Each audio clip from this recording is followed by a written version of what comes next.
Knights of the Old Republic is one of the D&D-based Star Wars RPGs of all time, where you traverse the galaxy meeting strange creatures like the Selkath, Rakata, and women, with its very simple and straightforward story that has zero twists or turns at all. The first melee weapon you get in KOTOR is the short sword, which is very weak. It only does 1 to 6 damage, and you only use it for 2 fights before getting a better sword. Then as the game progresses, you get even better swords and lightsabers and so on. But what if you never used anything else? I'm a frog, and for this video, I tried to beat KOTOR with only the short sword. Here are the rules. Obviously no other weapons, but also no offensive force powers are allowed. It wouldn't be much of a challenge if I could just spam Force Storm in late game. I also can't dual wield short swords. I only have 1 short sword and that's it. I have to do combat solo when possible. Sometimes the game requires you to bring companions, so when that happens, it's fine. I can also bring companions around when I'm not fighting to use their skills and finish quests and so on. Last thing, I'm playing on the hardest difficulty, difficult. Those are the rules, let's hop in.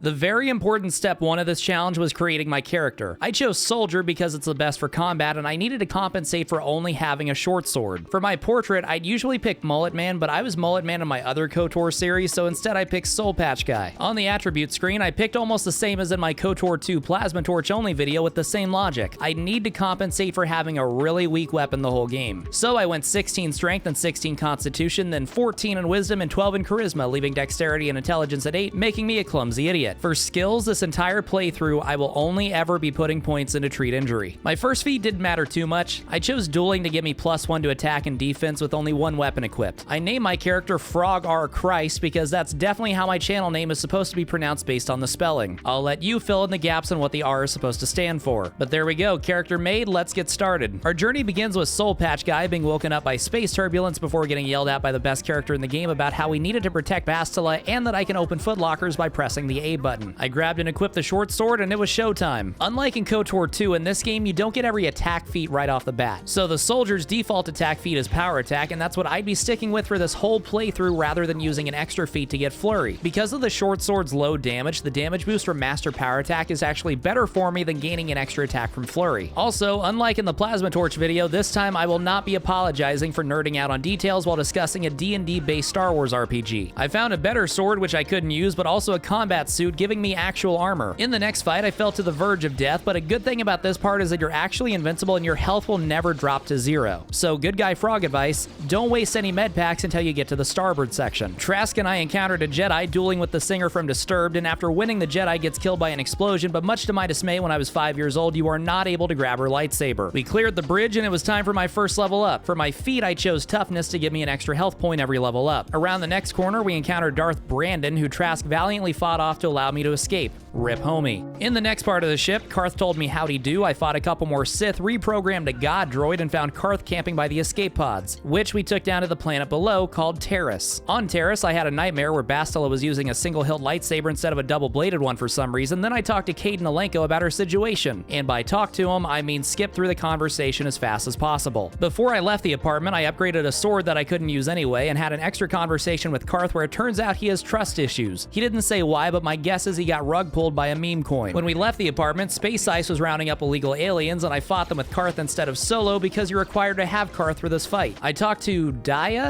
Dia about trouble she was having, sold stuff I didn't need, and robbed various struggling residents of their valuables because I'm a good guy. Speaking of which, I would be light side this playthrough because without offensive force powers, there just isn't much of a reason to be dark side. And because being evil in video games makes me feel bad. Just don't watch my Dishonored video. In the cantina, I played a game of Pazak and to my complete shock, actually won my first attempt, then spoke to Pizza the Hut about dueling for extra credits and entered my first fight against Deadeye Dunkin' Donuts, where I very embarrassingly whiffed on my first attack despite him being the weakest character in the entire game. Because of that, I thought I might lose my second fight to Girl on Two Fingers, but that was not to be as I successfully defeated the Shocker and was done with the dueling ring for now. I leveled up once again. For my feat, I chose Weapon Focus for melee weapons, giving me a +1 attack bonus. Huge. I encountered a spoiled rich girl who wasn't happy with the service and yelled at me even though I'm not a waiter, so I asked her how she'd feel if she hadn't eaten breakfast this morning, which caused her to run away and deliver me free experience upon leaving the cantina. I did the next couple things a bit out of order for reasons. First up was going to the North apartment apartment complex on the good side of town where I paid Largo a visit for a few hundred experience points and the opportunity to turn in his bounty later for 300 credits. This is a dark side move, so I wanted to do it first before all my light side stuff. By the time this game is over, none of the Jedi praising me will have cared that I killed an innocent person for $300. I fought a couple Sith troopers for light side points and to steal their armor for story reasons, burglarized some more apartments, then returned to the south side where I saved a man from the space mafia and talked to Zelda about the Rakghoul serum. I walked past a space racist guy yelling hateful nonsense, then went into a droid store run by a Twi'lek and bought an astromech droid, which almost immediately blew up. That's the last time I'll ever trust a wormhead. Using the Sith disguise, which I equipped onto Karth, we were able to get past the guard into the elevator for the lower city where the dregs of society reside, like the Black Vulcar gang, who I fought and got absolutely destroyed by for my first death. I chalked it up though to just bad luck on the behind-the-scenes dice rolls happening. I missed like 5 attacks in a row, so I retried the fight without using stimulants or anything, and sure enough got them on try 2. In the cantina, Calo Nord went fistful of dollars on a couple aliens. I met this blue child and her pet dog, practiced my dance moves, and turned in Largo's bounty. One of my favorite little things I figured out as a kid was that if you bait these Vulcars and run back towards the Beck base, the lookout will actually help you fight them. Work smarter, not harder. I leveled up yet again to level 4 where I put another attribute into strength. Every time I get an attribute, that's where it'll go, so I'm not going to mention it again. Then I got the improved power attack feat, which ups the damage bonus for power attack to +8. Even still, some of these early fights were rough without having Karth in my party. I spoke to Gadden like I'd talk to anyone else, despite him being different than me. I'm referring, of course, to him being blind. I agreed to trade my Sith uniform for authorization papers to get into the Undercity. Joke's on him, though, as you can see when I put Karth back in my party. There are 2 different apartment complexes in the lower city with lots of really good items, lots of Vulcars for experience, and a couple bounties. Each complex has its own puzzle room. The first is really easy and only has 3 questions to answer. The second is a lot more complicated, but because I'm a giant nerd, I have the solution memorized. That gives me the Chani Fiber Armor, which would be my armor of choice for the remainder of Terrace. It starts with a +5 bonus to defense, but you can upgrade it to get it to +7 and be really strong against cold and fire attacks. One of the 2 bounties in the apartments is this Twi'lek guy. The light side option is to help him fake his own death by blowing up his apartment, and I just so happen to have already bought a detonator for him. It's almost like I've played this game before. I took another elevator down to the Undercity where I gave $20 to homeless people to let them afford a single trip to McDonald's, then tried to save Hindar from a lone Rakghoul because for some reason bro left the settlement even though a single Rakghoul is too much for him. I quickly learned though that I shouldn't be talking trash. This Rakghoul has crazy high health and I was having trouble even hitting him and I died my first attempt. I owe you an apology, Hindar Rakghoul. I was unfamiliar with your game. I did get him my second attempt, but I had to go through quite a few health packs. Speaking of, one thing I was making sure of in harder fights was to use items from the menu. So if you use a med pack or shield, stimulant, etc. from the menu instead of in combat, it doesn't take up a turn. So I could heal and use an attack on the same turn. Saving Hindar got me to level 5 where I chose the weapon specialization feat for melee weapons to get +2 damage to my sword, and that would be my last level up for Terrace. Because later on in the game you become a Jedi, and if you hold off on leveling up, you can get those level ups you earn now later on as a Jedi. Right after leveling up, I ran into Mission, who I summarily brought back to the lower city apartments to recover mines for me, then removed her from my party so I could fight Selvin for another bounty. Selvin is also really tough, and I died a few more times fighting her until I got the lucky dice rolls. Back in the Undercity, I picked a fight with the few Sith, which I expected to be another tough fight, except they all ended up one-shotted like lonely teenagers discovering AI chatbots. I fought a lot more Rakghouls that were way weaker than the first one that killed me earlier, and I don't think it was just because I leveled up. I think the first Rakghoul must have been juicing or something. I grabbed the Rakghoul serum for Zelka, used Mission to disarm some mines, died again, killed a lot more Rakgoons, and moved into the sewers where my goal was to rescue Zalbar, who's a thing called a Wookiee. Insert relevant David Lynch clip. I came into an office and there was George. He took me upstairs and he showed me these things called Wookiees. One thing I haven't mentioned yet is the Return to Hideout feature. In most areas on each planet, when you aren't in combat, you can menu and select Return to Hideout, later Return to Ebon Hawk, which fully heals you, and then you can just fast travel back. I was abusing this feature like crazy. Pretty much after every fight, I'd get a free heal this way. The final Gamorrean fight here was really tough. Even with the full party and a good weapon, this fight has given me issues in the past. This fight really just came down to trial and error of figuring out who to attack first. I started by attacking the Chief first, which was a mistake. I got through it when I started fighting the Elite elites first. So eventually I cleared them out, then I opened the door revealing Zalbar and adding him to my party, only for him to never be used by me once a single time in this playthrough or any other playthrough I've done for that matter. Except on dark side playthroughs for a very specific purpose. If you know, you know. I dropped off some journals to this old guy for light side points, then continued on in the sewer where I progressed to the upper sewers, which had more of the same in terms of combat. But there was a Rancor at the end, who as a kid I would always try to kill with grenades because I was stupid. After dispatching the Rancor, I made it inside the Volker base where my game glitched out and I turned into some kind of light demon. Please don't hurt me. I just served the food here, that's all. Don't worry, there's nothing to be scared of. After my game crashed, I continued moving through the base, taking out enemies and stepping outside occasionally to get free heals, then moved to the computer terminal because it's one of the few places in the game where I'll use computer spikes. In the barracks, there are a ton of Volkers and a couple in particular called lieutenants that are really tough. If you overload the conduit in the room though, all but one of the Volkers should be killed. For some reason in my game, the Vulcans were not where they were supposed to be and a ton survived. I reloaded my last save and tried again, and same thing. Suffice to say, I got screwed. So with only a short sword and a dream, I still had to fight over half of the enemies in here, including one of the lieutenants, but I was able to get through it by employing the strategy of running away and getting them to chase me one at a time. And once again, I was able to take them all out, but I had to go through a lot of med packs. I was getting through everything to this point, but I was getting nervous about how many items I was needing to use and it not being sustainable over the course of an entire playthrough. Nonetheless, I grabbed a key card and continued on past a few now disabled turrets to the garage, where because I was solo and didn't have stupid teammates, I was able to fight a couple different groups of Volkers individually. These guys are still tough though, so I did die once. After running all the way back out to the sewer for a free heal, I returned to the garage where I programmed a disabled droid to ram into a door, blowing it open. This room has a footlocker with a few plasma grenades and a couple thousand credits, so this was definitely worth it. What I was not counting on was a droid inside the room being able to infinitely spam his freeze ray, keeping me stun locked for the entire fight. I tried the fight again with grenades from a distance to stay out of his range. Unfortunately, his range was much farther than I anticipated. Then I tried rushing past the droid, hitting the footlockers and bolting out. This also didn't work. So as much as it pained me, I had to scrap this idea, not get the 2,000 credits, and carry on to the final fight of the Volker base against this guy Candon and friends. This fight was shockingly easy. I just had to keep using shields, take out everyone not named Candon first, while he tried punching me for some reason. I guess he forgot he has a sword. Then 1v1ing him took a minute because we were both having a mid off and couldn't hit each other, but with patience I succeeded. I returned to Ray Charles with the swoop accelerator, stayed the night in the Beck base where I got a 2 a.m. knock on the door by an alien who got the wrong impression from eye contact we had made earlier, then went to the racetrack where I always do bad my first attempt on purpose so that I can crush it my second attempt, winning the swoop race and my prize of Bastille as a slave. Or so I should have, but Chester from Fairly Odd Parents claims I cheated and was favored by the refs, and Bastille breaks out of her cage, and in the scramble he orders the Volkers to kill everyone on live terrorist television. Brejic is really tough, but my strategy for dealing with him is simple. Run away and let Bastille fight him.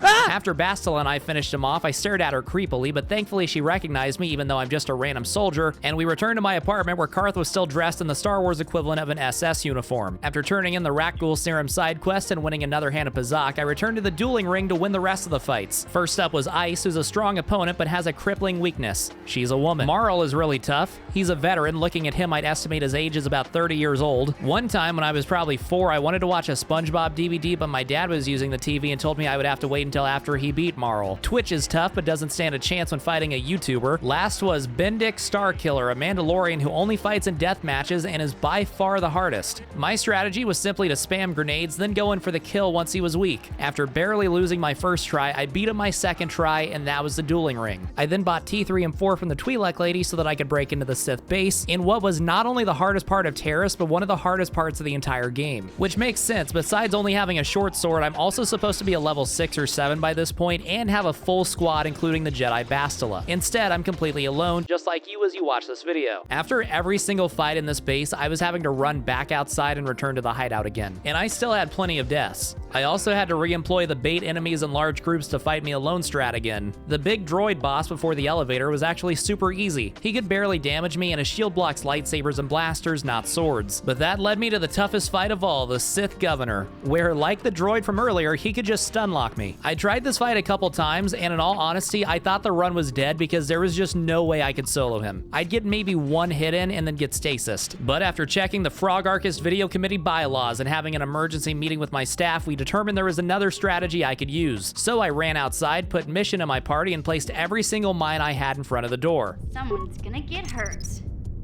Someone's gonna get hurt. Someone's gonna get hurt. I have a feeling someone's gonna get hurt. I ran back outside and took mission out of my party, ran all the way back to the last room and tried again. And I was actually live streaming Terrace, so here's my live reaction to what happened. Oh, he's still alive. Get him! Yes, all right. So there we go. I went to discount Ron Perlman so he could bring us to Davik's estate, the final area of Terrace. Canderous is a required character for the estate, and having him with me made this way easier than the Sith or Volker bases. The hardest part was trying to bash open this stupid footlocker. I had one death from immediately getting stunned by a droid. No big deal though, we easily got him the next time. We went into the hangar where I had both of us just focus on Cal Nord because as soon as you get him to half health, Davik automatically dies and the fight ends. We flew away in the Ebonhawk and grabbed the rest of the crew while Malik Oppenheimer Terrace. I played one of the worst mini games in video game history, and after 5 hours of gameplay, I was finally on to the next planet, Dantooine. And with that, I took a break from playing for a bit. I made food, went to the gym, and did a bit of grooming with this video sponsor, Manscaped. Now, you may be wondering, frogs don't have hair, why do you need male grooming equipment? Well, to that I say, mind your own business. With the new Lawnmower 5.0 Ultra, they've taken grooming to the next level with its dual skin-safe blade heads and an upgraded trimmer and foil blade. No matter which part of your body you use it on, your chest, arms, legs, or elsewhere, here's an unrelated picture of my Manscaped shirt, the Lawnmower 5.0 Ultra is the tool to use. And don't forget the Weed Whacker 2.0, perfect for ear and nose trimming. If you use promo code Frogarchist, visit the link in my description, or scan the QR code on screen, you'll get 20% off your Manscaped order, including free international shipping, and it comes with 2 extra gifts: your own super comfortable Manscaped boxers and the Shed 2.0 shaving kit. It's a great deal. If you're in the market for grooming supplies, seriously check them out. Thanks Manscaped for sponsoring this video. Dantooine is a cool planet because after getting dress coded, I got to meet the Jedi Masters: Worm Guy, Bald Guy, Fake Yoda, and other bald guy. Then after having a bad dream of Revan and his apprentice, Jack Sigma, the Jedi Masters agreed to train me to be a Jedi after examining me and deciding that there's no way I could be a bad guy. Becoming a Jedi consists of a training montage where I read books, levitate objects, and beat up Bastila, who's not only a girl but like 10 years younger than me. After doing another test that I had memorized, again because I'm a nerd, I got to choose my Jedi class, which meant I could finally use my level ups. I decided to be a Jedi Guardian, which is the combat-based class and would give me the most feats and health. So after using my level ups, I was a level 9 in total. Here are my stats. If you're one of those people who listens to the video in the background while doing other things, well, I'm not gonna read it off for you. If you care, you're gonna have to stop what you're doing and look. How about them apples? I built a lightsaber I couldn't use and journeyed out to the plains to help crime and fight civilians. It was my expectation at the start of this playthrough that Terrace would be super hard and it would be easier once I got to Dantooine and had force powers, and frankly, I was correct. I had a couple powers I'd be using going forward non-stop. The first was Night Speed, which makes me move faster, increases my defense by 2, and gives me an extra attack per turn, and the second was Force Valor, which at its lowest level increases all my attributes by 2 while active. These powers combined made killing Kathhounds not very difficult. Another power I'd use a lot was Energy Resistance, which absorbs the first 15 points of damage from sonic, electrical, fire, and cold attacks. So for example, if a fire attack was supposed to do 20 points of damage to me, with Energy Resistance on, it would only do 5. I'll be totally honest, in KOTOR 2 it also blocks energy attacks, so blaster pistols and lightsabers, and I just assumed it did the same thing in this game. It wasn't until right now as I'm writing this that I learned that only the second level of energy resistance blocks energy attacks. Spoiler alert, I never unlocked the second level of energy resistance in this playthrough because I'm stupid and didn't read. I continued fighting Kathhound, solved a murder trial where the conclusion is that both men are guilty even though only one of them actually killed the guy, fought more Mandalorians and blue people, battled a cat lady, and talked her down from being an evil Sith by repeatedly making the pss pss pss sound. In the next area, I killed a lady's lost sex robot, grabbed a bunch of lightsaber crystals I couldn't use, got another level where I unlocked improved Force Valor for a +3 attribute bonus, fought more Pedro Pascals, took down the almighty White Kathhound, which for some reason the game deemed superior to other Kathhounds. What did BioWare mean by this? And returned to the Jedi Academy where they gave me Jedi robes that were weaker than the Sith armor, meaning I still had to wear it instead.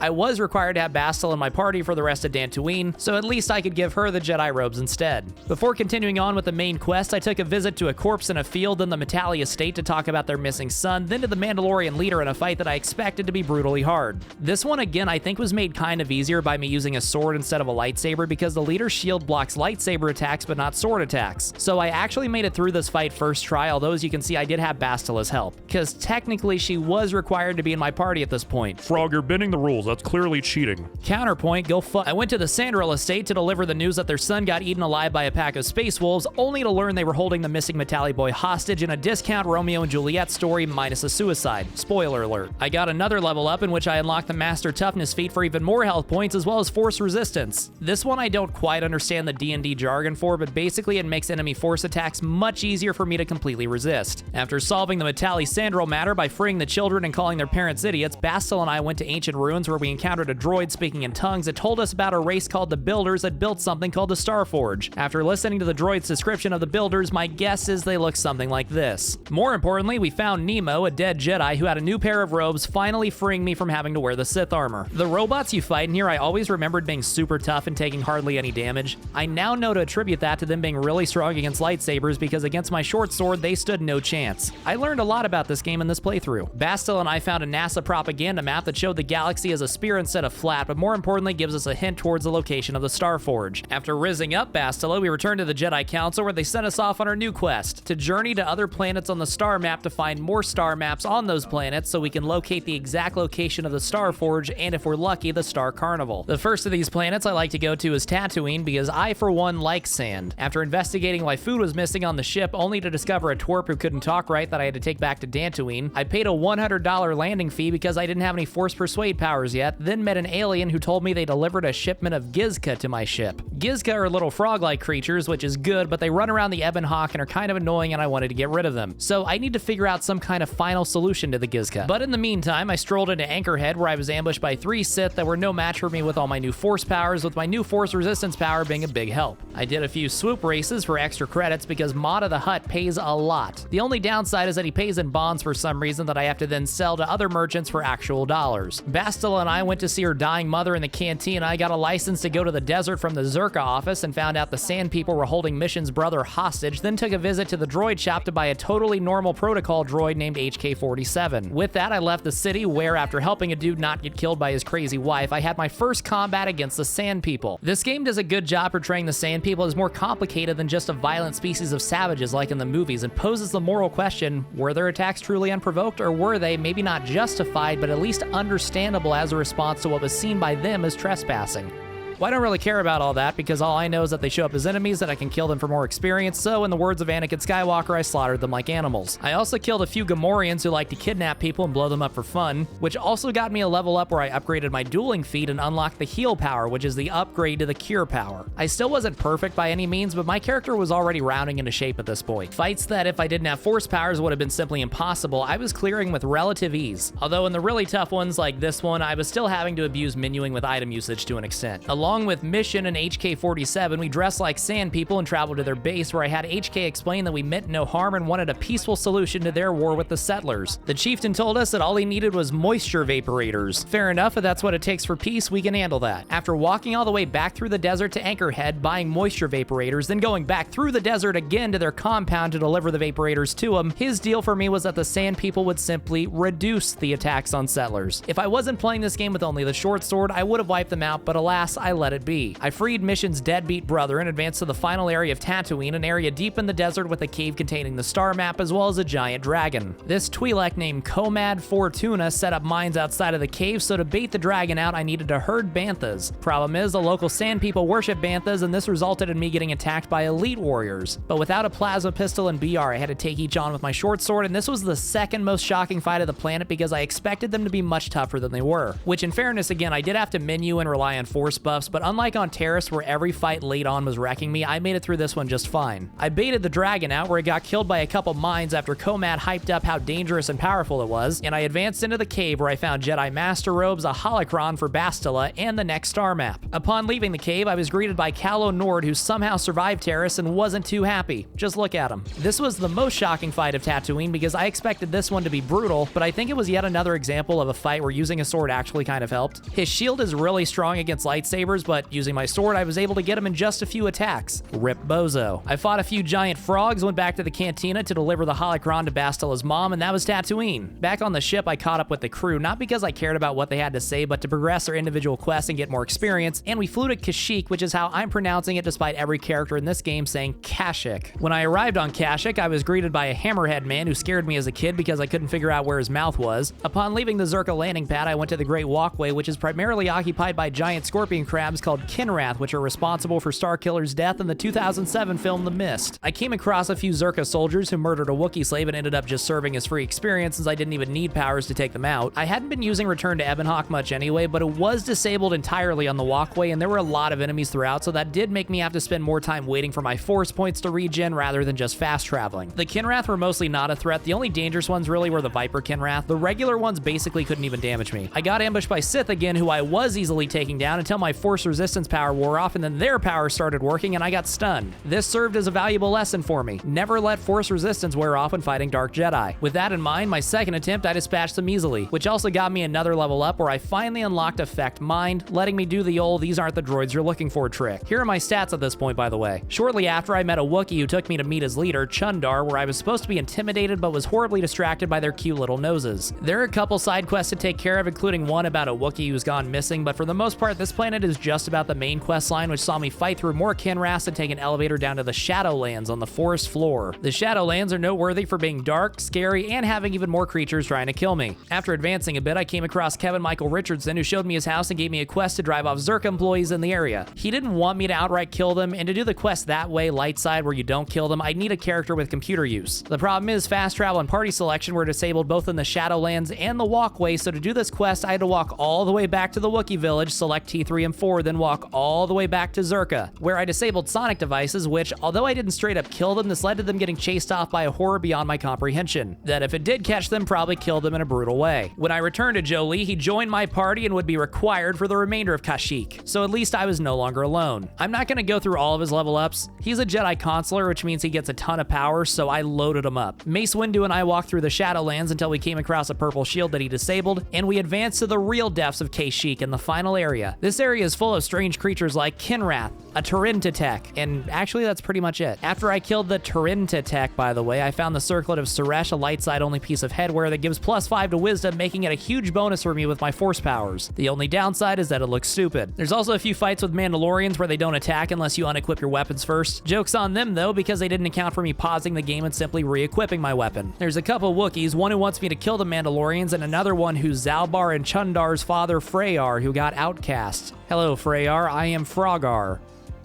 I had another level up, by the way, where I got Master Dueling and Dominate Mind. If I actually read the power descriptions, I would have gotten improved energy resistance, but alas. The final destination for me was this computer with a strange-looking alien that was like a conehead version of Admiral Akbar, who began quizzing me to see if I was worthy of getting access to the star map by analyzing my behavior and answers to questions. Because I'm light side, I failed the quiz and I had to fight a couple droids who were made much easier to deal with, once again, because I had a sword instead of a lightsaber, but also because of energy resistance. That actually helped me here. After dispatching them, I had successfully proven myself, the star map was unlocked, and Cash App was pretty much done. All that was left was going with the Frey Dog back to Wookiee Inc. to confront Chumlee about selling out to slavers, which went about as well as you'd expect, and a massive fight broke out. I focused on everyone except Chundar. Much like the Brejik fight earlier, I primarily just let other people fight him for me. After finishing him off, I paused the game for a few minutes to take creatine, did a level up where I got Master Speed, which gives me 2 extra attacks per turn for 3 total, then went with the Wookiees to run off the Zerka guards, and that was Kashyyyk, another planet down. With only 2 planets left, I decided to next visit Manon, which is a giant ocean planet inhabited by fish people called Selkath. Unfortunately for them, I'm not interested in buying Kath. The Selkath are strictly neutral, so here you see the Republic and Sith reluctantly intermingling because any violence between them is prohibited per treaties each faction has with the Selkath government. Upon arriving, I found a vendor who deals with animals that I force persuaded into taking all the Gizka off my ship, problem solved. Then I force persuaded another Aquarius into letting me get in without paying a docking fee, and I was free to explore the city, which is divided into several load zones because this is an original Xbox game. I had Jolee in my party for a reason, which is that upon coming to this part of the city, we run into the wife of his old Republic soldier friend, Sunry, who tells us that Sunry is awaiting trial for murdering a Sith woman. Talking to Sunry, he swears that he's innocent, so because I know a lot about the law and various other lawyerings from years of study, I watched Better Call Saul. I decided to volunteer to be his lawyer, or as they call it here, arbiter, like the guy from Halo. For the trial, there's pretty much only 2 things to do. One is go to the hotel where the murder happened and interview witnesses who all say that Sunry left the scene after they heard a blaster shot, which isn't very good for his case. But there is a Rhodian who you can get to confess that the Sith made him plant evidence against Sunry. The second thing you do at the Republic Embassy, so I went there where I agreed to break into the Sith Embassy for main story reasons, but really I was concerned with coming back to this terminal where you can find security footage of Sunry murdering the Sith, meaning he was extremely guilty of the murder. Luckily for Sunry, Sith aren't people, so I don't really care and decided to help get him off anyway. Now, as previously shown, I have a lot of things memorized about this game. This is something that I don't. I couldn't remember exactly what I needed to do for this quest. This random guy I bumped into told me that there was more evidence for the case in the Sith Embassy, so I decided to take a detour and do the main quest and break into their embassy like the Republic guy originally asked me to. There are 3 options for breaking in. The one I chose involved doing math equations to make a keycard for their base. Unfortunately, I'm now several years removed from school. I don't even know what a logarithm is. I talked to a couple Selkath, including this one who got up close and personal to me. He wanted me to investigate why the Republic was hiring mercenaries, and this other one wanted me to investigate the disappearance of young Selkath. With that, I ventured into the Sith base where this woman behind the counter wasn't buying my story despite my irresistible charms, and I immediately had a fight. Unfortunately for her, there's a saying, snitches get stitches. Once you leave the base, you can never get back in, which means stepping outside for a second to return to the Ebonhawk and get a free heal and then come back wasn't an option. So through this base, I just took my time, and I would have to wait for minutes at a time, letting my force recharge between fights so I could heal up and then let my force recharge even more. But as long as I was using my powers before every fight, I was fine. I solved this door flow control puzzle where I still don't entirely understand the strategy, but I just press buttons until it works that I can go through. The second half of the embassy afterwards is much harder. There are red Sith guys and Jedi Sith guys and droid Sith guys, and eventually I found fish Sith guys, the missing ones I was looking for, who it turns out were being trained to be Sith. I tried to explain to them that the Sith were evil and they should leave, but they were like, source? So to satisfy the Reddit Selkath, I'd need to find evidence. I found this evidence by first killing the Sith Master, who was definitely a formidable foe, but I did get him on attempt 1. Then I broke into his room, almost got killed by a mine, literally 1 health left, my god. And I found a data pad detailing his evil plans. At this point, I'd explored the entire base, done what the Republic wanted, convinced the young Selkath to leave, but hadn't found anything relating to Sunry. So I googled it, and yeah, there's nothing here. The guy lied to me. Upon leaving the base, I was taken into custody by the Selkath and given a terrible lawyer who I told to go jump in a lake, because if you let him defend you, in my experience, you get found guilty and executed every time. I proved my own innocence in court by showing them the data pad, and that was that. Since I was by the courthouse anyway, I now moved to the Sunry trial, where again, I had no clue what I was doing. With each witness, there are a series of questions and arguments you can make, and I was just selecting every option with zero thought. But after getting Sunry found guilty and executed, I realized that was not the way. Thankfully, I saved often and in different slots, so I could try it over and over again until after about 20 minutes I got the arguments just right to convince him of Sunry's innocence, despite him being clearly and objectively guilty. I returned to the Republic base, where I got another level up that allowed me to get Master Valor, which increases all attributes by 5 while active, massive, and the Republic let me borrow a submarine to go down to the ocean floor, where they were secretly building a base but lost contact with everyone down below. When I made it down, I ran into one of the mercenaries the Republic hired to investigate the secret base, who told me about how there was a giant shark and the Selkath went crazy and I should go back to the surface. But I had no fear, because with a short sword at my side, I could 2-hit every Selkath I ran across as long as my powers were active. I found a deep sea diver suit and went out to a flooded part of the facility where I walked at 1 mile per hour. I made a friend though, who I'm sure I'll be spending a lot of time with going forward. Oh, this part terrified me when I was a kid. Thankfully though, killing the sharks is easy. You just stop, raise your hand up authoritatively, and say you don't consent to getting eaten. I made it to an adjacent facility where I fought more Selkath, then met 2 normal people who told me about the giant shark and gave me the option to poison the shark or destroy the machinery that it seemed to be angered by. As a light side Jedi, I chose the latter. After about 2 minutes of trying to solve the puzzle for this legitimately, I took the base route, Googling the answer, and destroyed the machinery, which made the Megalodon happy and allowed me to pass and find the star map on the ocean floor. Then I just had to walk at 1 mile per hour back to the original base I started in. Speaking of, when I made it back and was saying my goodbyes, I opened a door and got greeted by Jens Kidman, who I recognized as the Dark Jedi who killed Trask earlier, which fueled me with rage. I took out his 2 Sith friends with no problem, then turned my attention to him, where I was easily taking him too until I made the exact same mistake from earlier, where I let my force resistance run out and got choked. This led to a death. Easily correctable mistake though, and on try 2 I took care of business. When I made it back to the surface, I got taken into custody again by the Selkath, where I calmly explained that a giant shark drove their people insane. They let me off scot-free. That was Manon. Back on the ship, I chatted with everyone about life, the Force, killing innocent people, Bastila put out, and we were off to Korriban. Or we were supposed to be, except we got intercepted by the Leviathan, Darth Malak, and Saul Karith's ship. Back in my KOTOR 2 video, there were several sections where I had to play as a squad member. This is the only instance of that in this game, where you have to pick one member of your party to break out of Sith jail and free the rest of the crew. I chose Jolee because he's cool and can mind trick the Sith guards into leaving him by himself. Meanwhile, Bastila, Karth, and I were in our underwear and holding holding cells when Saul Goodman showed up to interrogate and torture us. Or Bastila more specifically, because he would ask me questions, and if I lied, he'd torture Bastila to try to get me to fold. Joke's on him though, because I don't have empathy. Jolie uses the Force to get the Sith to let him out, and off I went as Jolie, after doing a lot of level ups. So as Jolie, I used whatever powers and things I wanted, because I don't see the point of this challenge being to have party members that can go short sword only. I see the point being building a main character that can.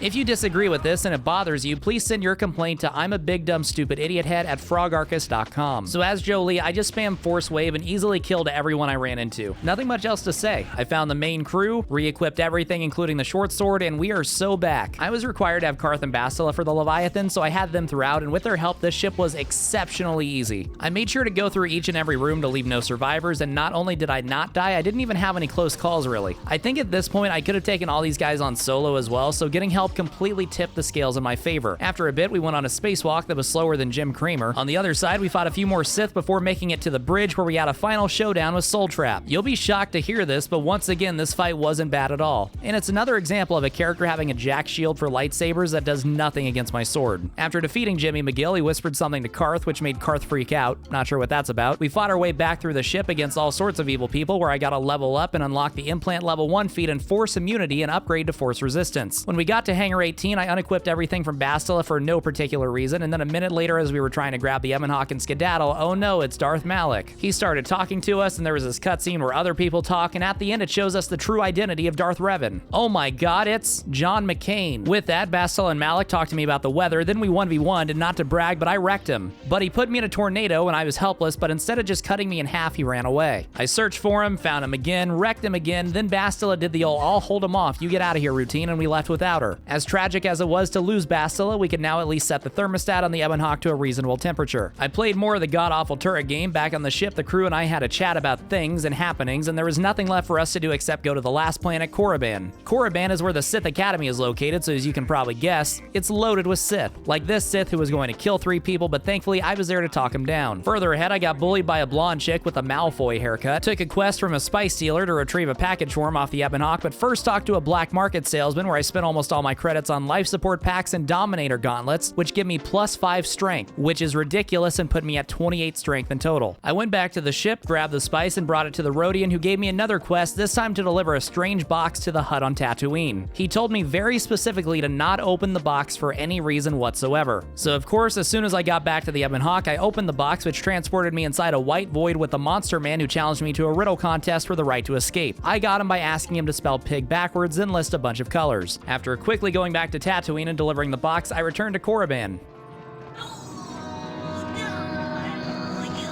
What was that? I talked to this emo Twi'lek lady named Euthura and convinced her I wanted to be a Sith and got her to let me join the Academy. Inside the Academy, I met Master Uthar alongside a few other new recruits who I'm supposed to compete with by gaining prestige, which just means proving my worth in whatever way I can. In other words, I run around doing side quests. But first I brought Karth to a specific room where his long-lost son that he thought was dead is hanging out because he actually joined the Sith, and I have to prove to him that the Sith are evil, which is just a matter of breaking into the principal's office and stealing a data pad. And just like that, when shown evidence that countered his beliefs, little Karth changed his mind in the most unrealistic part of this entire game. To gain prestige, I recited the Sith code, fought through a cave where I fought another Tyrantitech and found Keldroma robes, which gives me +5 to defense and +2 to wisdom, helping my force powers. There are 4 tombs of ancient Sith lords, and 3 of them are open to me at the moment. In the first, I fought a droid army and leveled up to level 18. In the second, I fought Tukata and talked to the ghost of the Sith Lord Ajunta Paul. Despite being a 100-year-old ghost, he looked exactly the same as all the other Sith I had fought to this point. On my way out, another recruit attacked me. You already know what the result of that was. Then I teamed up with the Draco lady to kill a Tukata mom, only for her to try to take all the credit for herself. So gentlemen, I regret to inform you that I could not in fact fix her. Inside this tomb, I fought my way through more beasts before getting poisoned and kidnapped by the Crypt Keeper, who asked me questions about the Sith code that I intentionally mostly got wrong, so he'd shock me instead of the guy next to me, cause light side. After breaking out and killing him, I convinced Broski to go be a Jedi instead. When I got back to the Sith Academy, I overloaded Mutahar with deeds I had done, so he told me I won the challenge, and him and my new fixer-upper took me to the 4th Sith tomb, which houses the star map. This one had more of the same with fighting beasts, except for a change-up. I had to take on 2 Tyrantitechs at once, which was actually really tough. I had to menu a lot for med packs, but I actually managed to take them both out first try. Son of a bitch. After killing them both the second time, I came into a room with a puzzle that I actually like a lot where you move light rings around. This one I didn't Google, but instead solved all by myself. And solving this led me to a chamber with the star map, the 4th and final one. Well, actually, I guess the 5th one if you count Dantooine, but I don't know, whatever. Outside of the chamber, Uthura and Uthar were waiting for me, and Master Uthar wanted me to kill Urethra, but instead we teamed up to take him out and dispatched him easily. Then she betrayed me, which went as you'd expect. I let her live though because I was always taught you should never burn a bridge. Korriban was all done. I took care of a couple more party member quests, specifically Candace's on Tatooine where we fought an old Mandalorian guy, then Juhani's where we killed a slaver and I kept her from falling to the dark side again. Ignore a red lightsaber. Using the star maps, we can now pinpoint the location of the Star Forge and started our travel there. Meanwhile, Bastila was still alive but being digital bathed by Malak. We made it to the Star Forge where there were a whole lot of Sith ships as you'd expect. So Karth radioed the Republic for help, but before we could wait for the fleet, the Ebon Hawk flew into a disruptor field and we had to land on a nearby planet. This planet is inhabited by the weird eye people we've seen hinted at previously in the game, but far from a spacefaring species, they appear to be complete savages who run at me with vibro swords without saying a word. Until I entered this area and they tell me that their leader requests an audience. They take me to him and he tells me that his name is The One, bro thinks he's him, and that we've met before and I broke a promise to him to wipe out a neighboring tribe. Given that my character has definitely never set foot on this planet before, I play along despite this being absolute nonsense and make my way to the other enclave. I had a level up to level 19 by the way, where I once again should have gotten improved energy resistance but didn't. While traveling, the native wild species is Rancor. Thankfully though, there are only child Rancors instead of giant ones. I could have ran past most of them, but I wanted to take them out for experience to make sure I hit level 20 this playthrough, which is the max level in KOTOR 1. I fought a few Mandalorians, they stood no chance, and I found myself at the other base, home of the Elder Tribe, and they were like, hey, we know you too. Weird. I got the vibe that they were the good guys and the other guys were evil, so I agreed to go back to the One's house and murder everyone, which was actually tricky. There are a ton of guys here. Like, just look at this. We got Coneheads, Rancors, more guys in the back just itching to jump in the fold. There's a lot to deal with. I did die once, or rather loaded my previous save because I'd accepted the inevitability of death. Try 2, I cleared the beach. I just needed to take advantage of melee shields. Inside the base, I killed more big head McGillicuddies until I neared the One, who instead of fighting me head up like a man, or whatever he is, fought with 4 Rancors and 2 other guards. I focused on him first, which was fine because he turned out to be weak, then moved on to the Rancors and was having to use med packs literally every turn. This fight is ridiculous, and I wish I could use Force Storm or Wave. I did get my last level up in the middle of it, so that helped for a free heal, plus just letting me get stronger. I unlocked the Implant level 3 feat and some Who Cares Force power because I thought I was out of useful ones to get, and after another minute I finished the fight. Back in the Elder Tribe, they told me they could help me lower the disruptor field by getting me inside a temple, but it's very important that I go alone, and under no circumstances could I have allies. Except in the middle of their ceremony, Juhani and Naked Jolie show up to come with me, and the Rakata immediately folded. We cut to the Star Forge, where Malak looks like a World War I veteran, then we're inside the temple, where with my required companions, Jolie and Juhani, we absolutely wreck shop, making this temple look like a joke. I made sure to loot everything I could, mostly to try to find life support packs for healing when I got to the Star Forge. On the lower floor of the temple, I came across a puzzle that annoyed me, but I didn't Google the solution. I binged it. We went to the top of the tower, where we found Bastila and her goth girl arc. Just a minute ago, we saw her getting tortured, so in the game universe, I think that means she turned to the dark side in like 6 hours. Unfortunate. We beat her up, then she ran away. We're definitely never gonna see her again. I hit a terminal to lower the disruptor field, returned to the ship, and off we went to the Star Forge. The Republic fleet decided to show up too and contribute something for once, so that was cool. I'll cut to the chase and tell you, the Star Forge was really tough. It opens with combat against Dark Jedi, where I was aided by regular Jedi. That's easy enough. Then a few droids show up. They have flamethrowers, but the energy resistance power I did possess helped me with that. There's another fight against Dark Jedi with normal Jedi, except this time the light side losers get smoked and I had to fight the Sith solo, but still, whatever. Then I went to Deck 2. Oh god. The thing about Deck 2 is that the enemies spawn in infinitely. I was stronger than all of them and could take them out if I had my force powers activated. The issue was that with enemies continuously spawning, I was pretty much always in combat. When you're in combat, you don't regenerate force points. So what would happen is I'd be rolling through the Sith, my powers would slowly expire and I'd have to reuse them. I'd run out of force points, they wouldn't regen fast enough, and when the next wave spawned in, I'd be toast. I started using stimulants for the first time since Terrace, but if I was out of force points and couldn't use Master Speed, this was all for naught. Being down to 1 attack instead of having 3 was just a death shot. The strategy I came up with was to kill the current wave of Sith before the next one spawned, beeline it to this room where I didn't know there'd be more Sith inside, unfortunate, get the special robes here that have +5 to defense like my current robes, but also another +2 to all saves and +5 to wisdom, and hide and pray that the Sith didn't find me before my force could regen. And to my shock, this worked. When I left the room, the new wave started coming, but it was too late for them. I used Master Speed and just ran past the rest of them to Deck 3. Deck 3 has more infinitely spawning enemies, and maybe it was just the new robes, globes, but the waves didn't seem as bad. At one point, I tried just running past them too and got in a bit of a pickle when I ran into a group of Sith while being chased by the previous enemies, but I took out the new group of Sith, continued rushing, and ran into Bastila, who was doing dark Jedi things. She wanted a duel, which I was fine with because I had full confidence that I could 1v1 her, and I was correct, it wasn't a contest. After beating her a few times, she surrendered and became good again and was like, "I love you," and I replied with, "Thanks." I ran into Malik, who spawned a bunch of red droids in the most pointless part of the Starforge. There are 6 different computer terminals, and all you have to do is run to each one and disable its respective droid generator. Easy. Then I made it to the final showdown, me versus Malik, mano-y-mano, where just like earlier, he didn't stand a chance against me. Although instead of 2-shotting him, this time it was more like 4 or 5-shotting. The problem is, after you take down his health, he absorbs the life force from one of the many captive Jedi floating around. If you have offensive force powers, you can just run around and preemptively destroy the rest of the Jedi, not allowing him to regen. The problem is, I didn't. So every time I took his health down, I had to watch helplessly as he simply regen. That didn't make this fight hard. My force regen while he was running off to the next Jedi, so I didn't run out of force points or anything. It just made it really time-consuming and annoying. But finally, after about 9 minutes of fighting, I brought Malik's health down and he was out of Jedi, meaning I won and the Dark Lord was defeated. And what's that in my hand? That's right, a short sword. The only weapon I needed to beat this game. If you like this video, be sure to check out the KOTOR 2 Plasma Torch video, or if you've already seen that one, watch another one of my bangers. Thanks to my patrons like always for supporting the channel. Goodbye.